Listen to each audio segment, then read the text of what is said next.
तो दोस्तों हमारे पास सबसे पहला क्वेश्चन है, what is the pH value of a waterlogged field if the top soil has become alkaline and waterlogged? And the option A is 8, option B is 9, option C is 10 and the option D is 11. तो दोस्तों अब हमें बताना है कि जब हमारे पास जो साइल होगी वो वाटर लॉग्ड हो जाएगी पूरी की पूरी, तो तब हमारे पास सॉइल का पीएच क्या होगा। तो दोस्तों जैसा कि हम देख सकते हैं कि जब हमारे पास पीएच ऑफ सॉइल होगा 7 to 8 तो हमारे पास नॉर्मल यील्ड आएगी। जब हमारे पास पीएच होगा 8 to 9 तो यील्ड डिक्रीज़ हो जाएगी, यानी कि जो थोड़ी बहुत इनफर्टिलिटी होगी वो बढ़ना शुरू हो जाएगी। और जब हमारे पास पीएच 11 या 11 से ज़्यादा होगा तो सॉइल हमारे पास पूरी की पूरी अल्कलाइन हो जाएगी और साथ में इनफर्टाइल हो जाएगी। तो इसलिए हमारे पास इस क्वेश्चन का जो ऑप्शन डी है वो करेक्ट है। तो दोस्तों हमारा दूसरा क्वेश्चन है, what is the intensity of irrigation if the total area of the field is 1000 acres and the cultivable commanded area is 65 acres, and the option A is 6.5%, option B is 0.65%, option C is 65% and the option D is 0.065%। तो दोस्तों जैसे कि इस question में हमें पता है कि total area is equal to 1000 acres और CCA यानी कि cultivable commanded area is equal to 65 acres। तो हमें पता है कि intensity of irrigation is equal to CCA upon total area into 100, therefore 65 upon 1000 into 100%। तो दोस्तों हमारे पास आंसर आता है 6.5%। तो दोस्तों हमारे पास जो इंटेंसिटी ऑफ इरीगेशन है वो आई है 6.5%, जो कि ऑप्शन ए है। तो इसलिए हमारे पास जो ऑप्शन ए है वो करेक्ट है। और हमारे पास अगला क्वेश्चन है, for which of the following reasons the watershed line is abandoned for aligning an irrigation canal? And the option A is it is densely populated, and the option B is the terrain is plain, and the option C is canal is independent of water, and the option D is irrigation canal is deep. तो सबसे पहले हमें पता होना चाहिए कि watershed line क्या होती है।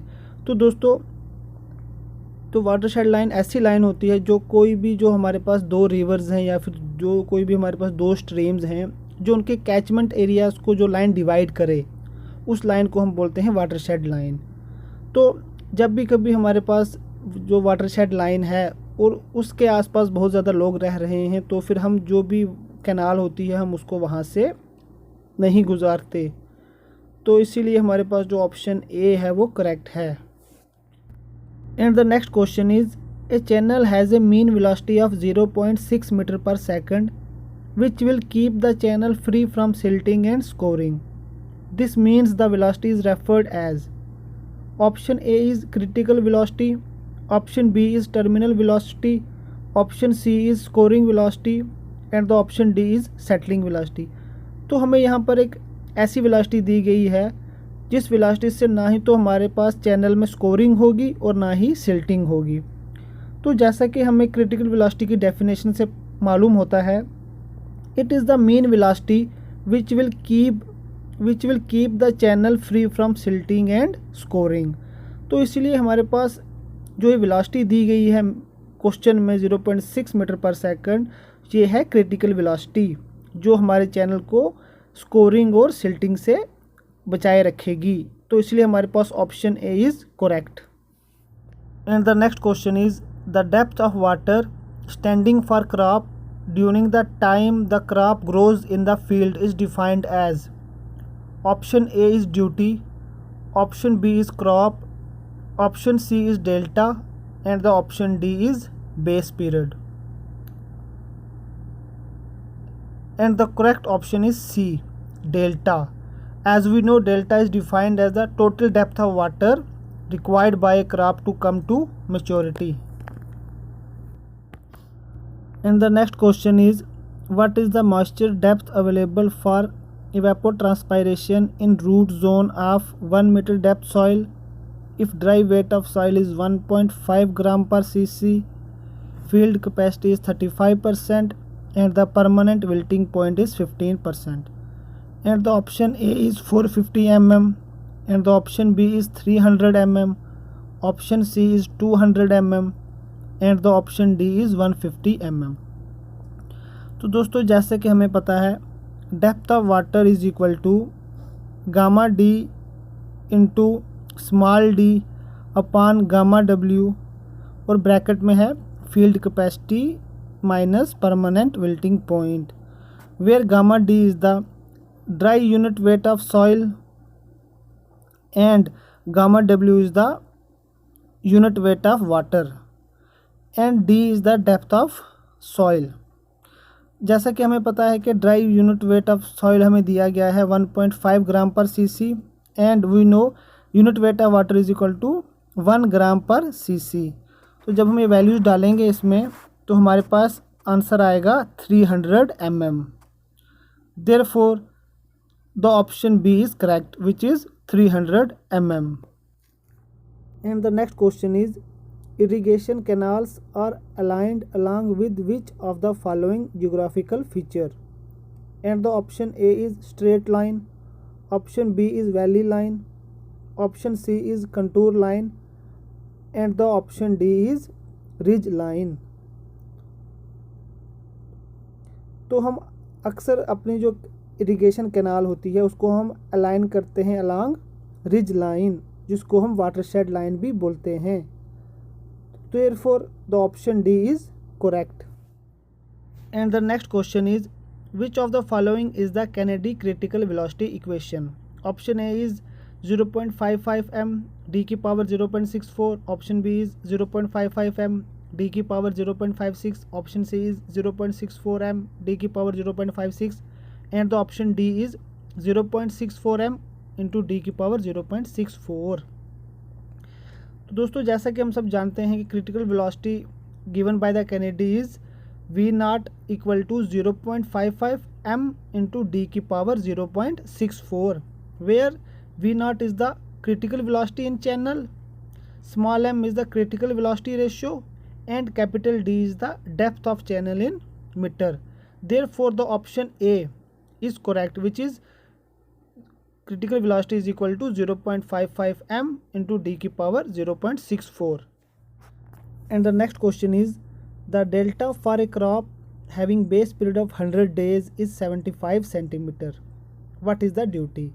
and the option A is 2304 hectare per cubic, option B is 1152 hectare per cubic, option C is 115.2 hectare per cubic and the option D is 11.52 hectare पर क्यूबिक। तो दोस्तों हमें यहाँ पर डेल्टा दिया गया है 75 सेंटीमीटर और हमें बेस पीरियड दिया गया है 100 डेज़ और हमें निकालने को कहा है ड्यूटी। तो जैसा कि हम जानते हैं कि duty is equal to 864 into base period upon delta, तो ये हमारे पास आएगा सेंटीमीटर में। तो जब हम वैल्यूज़ डालेंगे यानी कि 864 into base period which is 100 days upon delta which is 75 centimetre, तो हमारे पास आंसर आएगा 1152 हेक्टेयर पर क्यूमेक्स, जो कि हमारे पास ऑप्शन बी आता है। Therefore the option B is correct. And the next question is if a canal runs parallel to road which has natural drain along its edges then the canal is defined as, option A is aqueduct, option B is siphon, option C is siphon aqueduct and the option D is super passage। तो जो ये question है इसमें हमें दी गई है एक road और उस रोड के पैरेलल एक कैनाल चल रही है और जो ड्रेन होगी वो उस कैनाल के नीचे से ही जाएगी, क्योंकि अब वो ऊपर से तो जाएगी नहीं क्योंकि आगे साथ में उसके रोड भी है। तो इसीलिए ये हमारे पास आएगा साइफन, यानी कि जो ड्रेन होगी वो उस कैनाल के नीचे से चली जाएगी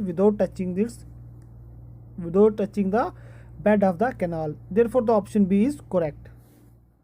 and the next question is what is the relation between consumptive irrigation requirement, net irrigation requirement, field irrigation requirement and irrigation requirement? तो ये हमें कैसे याद रखना है? ये हमें याद रखना है GFNC से, यानी कि जो ग्रास इरिगेशन रिक्वायरमेंट है वो सबसे ज़्यादा है, उससे कम आ गई हमारे पास फील्ड इरिगेशन रिक्वायरमेंट, उससे कम आ गई हमारे पास नेट इरिगेशन रिक्वायरमेंट, तो उससे कम आ गई हमारे पास CIR यानी कि कंजम्पटिव इरिगेशन रिक्वायरमेंट। तो इस हिसाब से the option D is correct, therefore the D is correct option. And the next question is what is the most commonly used shape for a lined canal. Option A is circular, option B is parabolic, option C is elliptical and the option D is trapezoidal. तो जैसा कि हम सब जानते हैं कि जो trapezoidal होती है वो सबसे इकोनॉमिकल भी होती है और हम उसको आमतौर पर यूज़ भी करते हैं। Therefore the option D is correct which is trapezoidal, that is the most commonly used shape for a lined canal is trapezoidal. और हमारे इस पेपर का आखिरी क्वेश्चन है, during the survey of metro line it was observed that a canal and drainage intersect at almost same level while aligning the metro line from one point to another. What structure needs to be built for this feature? Option A is inlet and outlet, option B is siphon, option C is aqueduct and the option D is a level crossing. जो हमारा ये question है इसमें बताया गया है कि जो हमारे पास कैनाल है और जो ड्रेनेज है वो दोनों एक दूसरे को सेम लेवल पे इंटरसेक्ट कर रहे हैं, तो हमें यहाँ पर कौन सा स्ट्रक्चर बिल्ट करना है। तो जैसा कि हम जानते हैं कि जब भी लेवल क्रॉसिंग में जो कैनाल वाटर और जो ड्रेनेज वाटर जो होता है वो दोनों एक दूसरे को सेम लेवल पे इंटरसेक्ट करते हैं और जो कैनाल और ड्रेनेज वाटर को एक दूसरे में मिक्स होने दिया जाता है।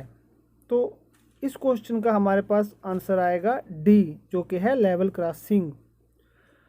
तो दोस्तों ये थे कुछ ऐसे क्वेश्चन जो इरिगेशन इंजीनियरिंग वाले सब्जेक्ट से पूछे गए थे JKSSB के सिविल इंजीनियरिंग वाले पेपर में।